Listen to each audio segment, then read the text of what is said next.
My son looked straight into my eyes. His voice was cold, like it had been rehearsed for a long time.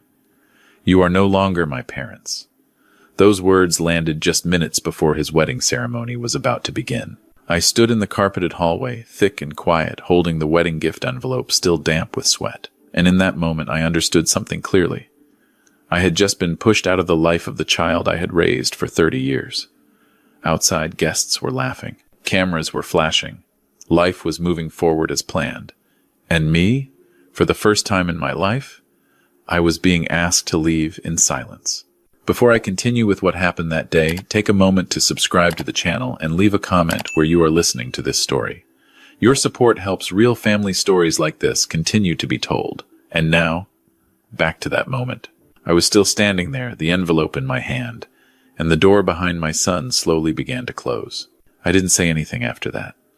I stood still for a few seconds, long enough to realize that the wooden door behind my son wasn't just closing a room. It was closing a relationship. He adjusted his tie, avoided my eyes, then gestured toward a man in a black suit standing at the end of the hallway. I understood right away. In this place, I had become someone who was not invited. Alice was standing behind me. She didn't hear every word, but she understood by the way Harrison never turned back. She placed her hand on my arm very gently, as if she was afraid of breaking something that was already cracked. I heard her whisper our son's name, but the music from the main hall drowned it out. We had driven almost 10 hours to get here, left our small town before sunrise. Alice packed food because she didn't want us wasting money at roadside stops. She wore a light blue dress, carefully fixing every seam herself the night before. She said she wanted to look neat on her son's big day. I didn't say it out loud, but I had seen her nervousness from the moment she locked the front door. The estate where the wedding was held stood apart from everything else. Tall iron gates, lawns trimmed so evenly they didn't look real. Shiny cars lined up, one after another, drivers opening doors like it was a ritual. Alice and I parked on our own and walked down a long gravel path. No one greeted us. I told myself it was just because we arrived early. In the waiting room, I saw my son's name engraved on a polished brass plaque, Harrison Blackwood. Below it was Victoria's name in a more decorative font. I almost told him the sign felt a bit excessive, but I stayed quiet. A wedding day isn't the time for lessons. Until my son stepped out, stood in front of me, and said something I never thought I would hear in my lifetime. After that, everything moved very fast and very slow at the same time. The man in the black suit stepped closer. He didn't touch us. He didn't need to. He stood close enough to apply pressure. Harrison lowered his head and added a few words about image, about appropriate guests, about how Victoria didn't want any off-tone elements today. He chose his words carefully, like a lawyer picking phrases to avoid responsibility. Alice took a step forward. She held out the envelope, her hand trembling slightly. She said it was just a blessing, no need to open it. Harrison didn't take it. His eyes passed over the envelope and looked away, as if it didn't belong to him. That was when Victoria appeared. She didn't raise her voice. She didn't have to. She smiled. The kind of smile worn by people who believe they are exactly where they should be. She looked Alice up and down, pausing a little too long at the old shoes Alice had worn for years. Then she took the card from Alice's hand and tore it cleanly in half, like ripping scrap paper. She said this was a ceremony for people who met proper standards, that things brought from a local grocery store didn't belong here. Her voice wasn't loud, but it was clear enough for me to hear every word. I looked at Harrison. My son stood still. No protest. No explanation. He didn't look at his mother. I placed my hand on Alice's shoulder and gently pulled her back. I knew if she spoke again, she would cry, and I didn't want her tears to become decoration for someone else's wedding. We turned around. No one stopped us, maybe because in their plan our exit had already been accounted for. The hallway felt longer than when we arrived. The music behind us grew thicker, swallowing every other sound. When the large doors closed, I heard applause. Outside, the sun was harsh. Alice stood still, looking toward the garden where the ceremony was about to begin. I saw her shoulders tremble slightly. I said we should go. She nodded, very slowly. We didn't drive straight home. I pulled off the road and stopped at a fast food place. Not because we were hungry, but because I needed somewhere to sit. Alice held a cup of water and stared at the tabletop. She apologized to me, saying maybe we had done something wrong long ago. I didn't answer. Some questions shouldn't be asked at moments like this. I opened the old laptop I always keep in the trunk, a habit from my working years. Alice looked at me a little surprised. She asked what I was doing. I said I was just checking a few things. The truth was, I had already made a very clear decision in my mind, even though I hadn't said it out loud yet. My son's wedding ended without us appearing in a single photograph. But to me, it wasn't just rejection. It was a signal. And I learned long ago that when someone deliberately shuts a door in your face, what you need to do is not knock harder, but step back and see who is truly controlling the house. We sat in that fast food place for a long time, too long for lunch, too short to call it rest. The smell of hot oil and the hum of the coffee machine blended into a steady layer of sound, just enough to cover the space opening up between my wife and me. Alice didn't eat. She turned the paper cup slowly in her hands, watching the ice melt. I knew she was trying to stay calm, the same way she used to when former students came to visit and confessed where they had failed in life. I opened the laptop. The screen lit up slowly, like an old man needing time to stand. Alice asked what I was looking for. I said I wasn't looking, just checking. The truth was, I was rearranging things I hadn't touched in years, not because I forgot, but because I chose silence. Harrison grew up in our small house, where everything lasted longer than it should have. I drove him to school in an old car. I taught him the difference between the value of effort and the value of money. When he asked why we didn't live like other families, I said, everyone makes their own choices. I didn't say that I was choosing to hide. Blackwood Estate was never a name I spoke out loud. It existed before I was born, built on careful decisions and patient years by those before me. When it was passed to me, I signed a stack of papers and locked them in a safe. I kept control, but gave up the habit of display. I wanted my son to grow up without leaning on a shadow. Alice knew part of it. She knew we were comfortable, but she didn't know the scale. I never told her. I thought it wasn't necessary. Some secrets don't exist to deceive, but to protect a way of living. On the screen, everything was clear. The trust was running steadily. The assets were still under the family company. One line made me pause longer. The penthouse in downtown Chicago, where Harrison and Victoria were living, was listed as part of the very group I controlled. I wasn't surprised. I only noticed how that coincidence arrived at exactly the right moment. Alice looked at me and saw the change in my face. She asked if something was wrong. I said everything was fine, and it was. For the first time that day, I felt steady on my feet. Harrison never asked me about money. He asked about connections, about opportunities, about how to be recognized. Victoria was different. The first time we met, she asked what I did, how long I'd been retired, and whether I invested. I answered briefly. She nodded, as if placing me into a mental drawer. I remembered Victoria's eyes when she tore the card in half. That wasn't impulse. That was certainty. She believed she stood above, and that from above you have the right to remove what doesn't fit. I'd met people like that in my career. They often confuse their current position with real power. I started reviewing old files, old connections I had left untouched. Not to react, but to understand.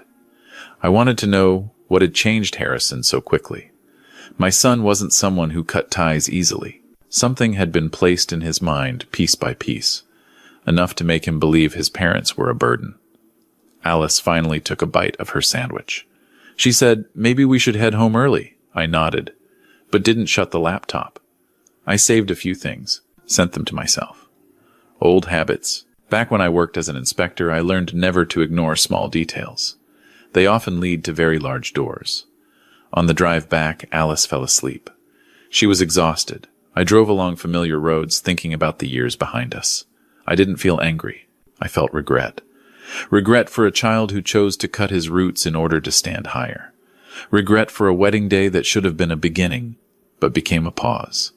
That night, when we got home, I opened the safe. The documents were still there, neat, silent. I didn't feel like I was preparing to do something drastic. I just knew I couldn't keep standing outside anymore, not to punish, but to put things back where they belonged. I closed the safe and turned off the light in my study. Alice asked if I was okay. I said I was.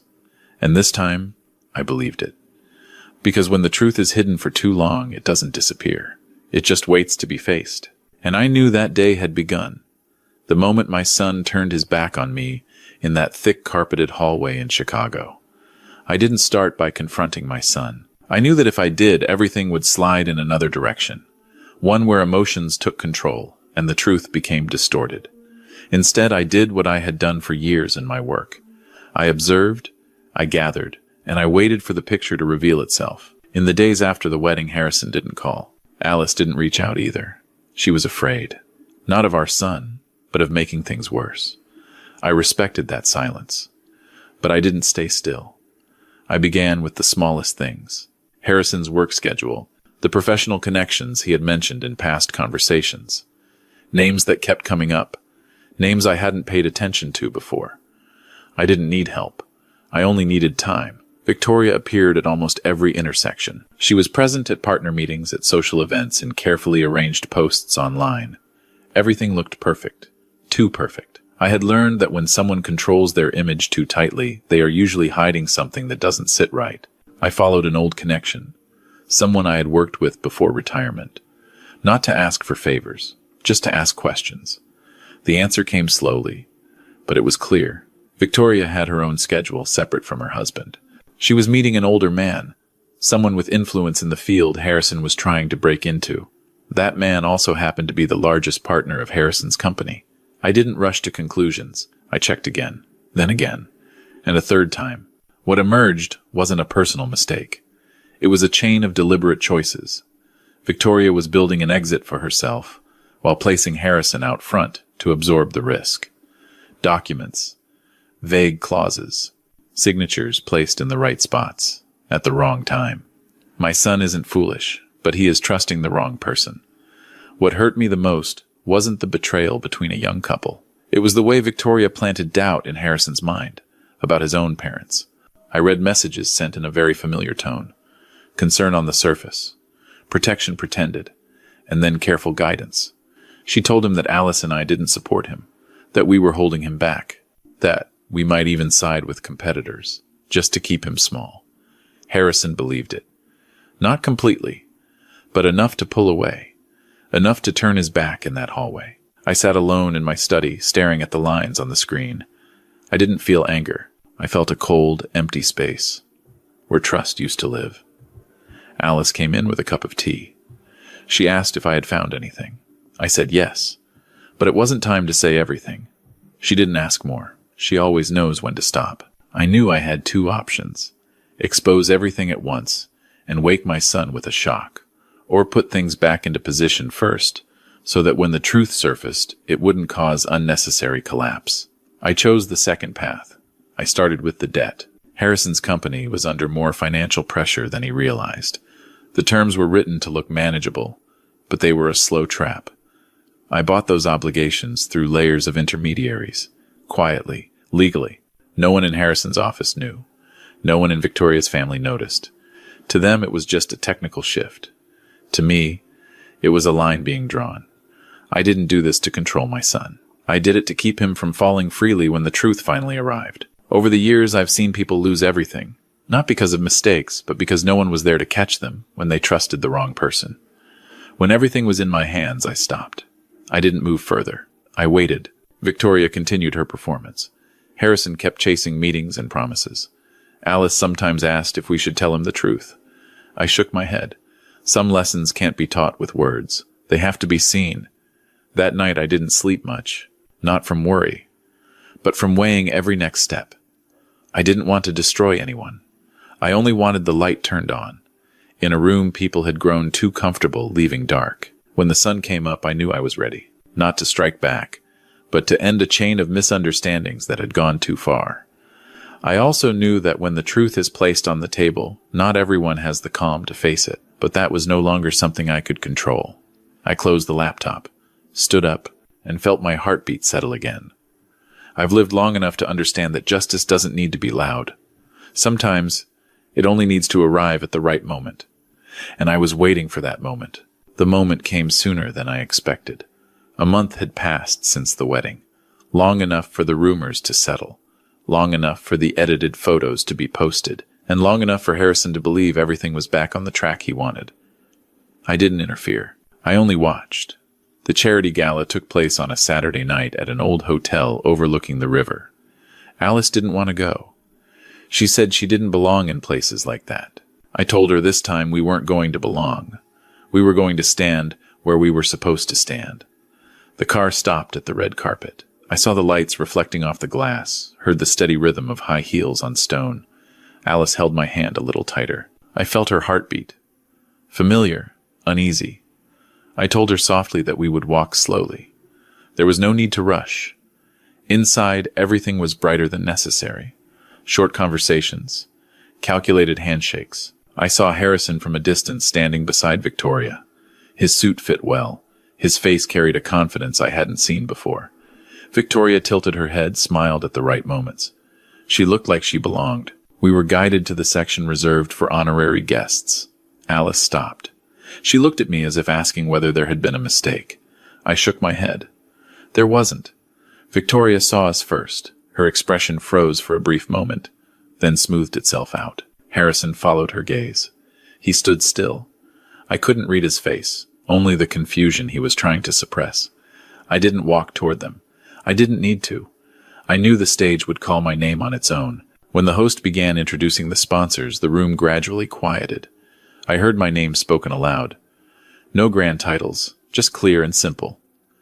Alice squeezed my hand. I stood up and walked to the stage, greeted by polite applause. I didn't look down right away. I took a slow breath. I wasn't there to explain myself. I was there to end a chain of misunderstandings. I spoke about the purpose of the evening, about the value of giving without needing recognition. I kept it short, enough to hold attention. Then I shifted my tone, gently, the way you do when speaking about something already decided. I said I had 2 gifts. The first gift, I said, was the release document for the penthouse where my son was living. I didn't look at Harrison, but I knew he was listening. The room stirred softly. I said the debt had been resolved, legally, completely, no extra details. The second gift, I said, was not for my family. It was for transparency. I said that certain documents related to unclear financial activities by several companies had been submitted to the authorities before this evening. I stopped. No names were needed. I looked toward Victoria. She was still standing, but the smile was gone. Harrison turned to his wife as if asking a question. Victoria didn't look back. There was no chaos, no shouting, just a few well-dressed individuals entering quietly, exchanging brief words, then escorting Victoria away in tense silence. The room maintained its politeness, to the point of coldness. Conversations paused, then resumed lower and more cautious. Harrison stood there, unable to keep up with what was happening. He looked at me. For the first time since the wedding, he truly looked. In his eyes I saw the confusion I had tried to prevent. I didn't raise my hand. I didn't signal. I only nodded slightly, a quiet confirmation that he needed to stay and think. I stepped down from the stage. Alice stood and came toward me. She didn't ask anything. She only said she wanted to go home. I agreed. On the way out, I heard whispers beginning to spread.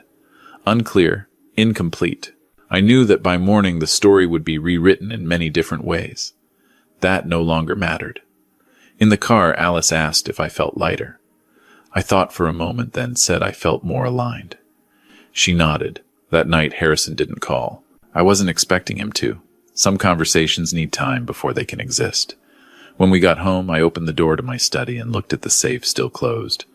I didn't open it again. What needed to be set right had been set. What needed to be brought into the light had been revealed, without harming those who didn't belong in the fallout. I sat down and felt the quiet return. Not the quiet of avoidance, but the quiet that comes after doing what had to be done. I knew that for Harrison the night would be long, and for me, that was unavoidable. I turned off the light and stepped outside where Alice was waiting. I knew the hardest part of the story wasn't over yet, but for the first time since that thick carpeted hallway in Chicago, I believed things were moving toward the truth. Slowly, painfully, but necessarily. Harrison came earlier than I expected. It was still dawn. Mist lay across the front lawn. I was making coffee when I heard a car pull up. Alice stood by the window, looked out, then turned to me. She didn't say a word. She didn't need to.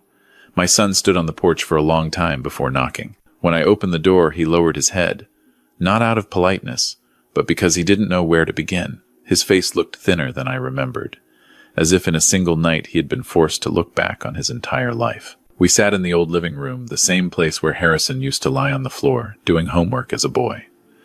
Alice made tea, then quietly stepped into the kitchen. She left the two of us alone, just as she always knows when to do. Harrison knelt down. The gesture made me stand up on instinct. I didn't want him to do that, but he stayed there, saying he was wrong, saying he trusted the wrong person, saying he let someone else define who his parents were. He spoke slowly, brokenly, as if hearing his own words for the first time. I didn't speak right away. I looked at him for a long time. In that moment, I didn't see a lawyer. I didn't see a man chasing the upper world. I only saw a child who had gone too far from where he began. I helped Harrison to his feet. I told him that an apology is not an ending. It's only a beginning. He nodded. Tears fell onto the old wooden floor silently. I handed him a set of keys, not the keys to the penthouse. I told him I had sold it. The money had been transferred to a charitable fund in line with the values his mother and I always believed in. I told him his debt had been resolved.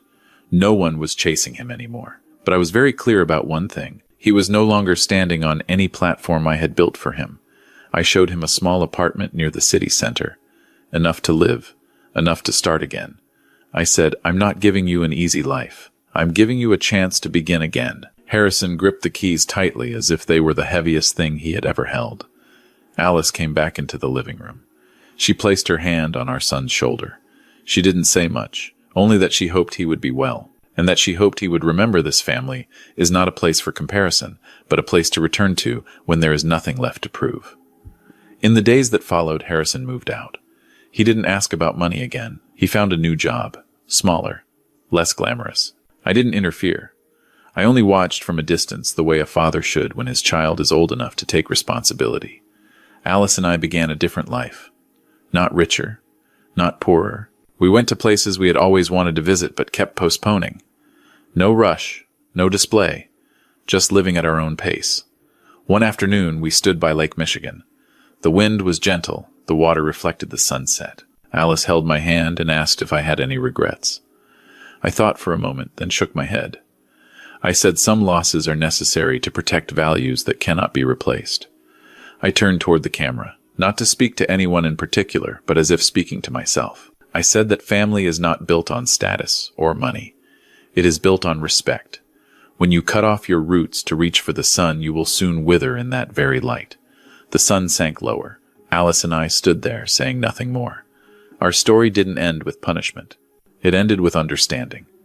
And for me, that was a good enough ending. Thank you for staying until the end of this story. If it made you reflect on family, on respect, and on the boundaries that matter, please like, subscribe, and share so more people can have a chance to listen.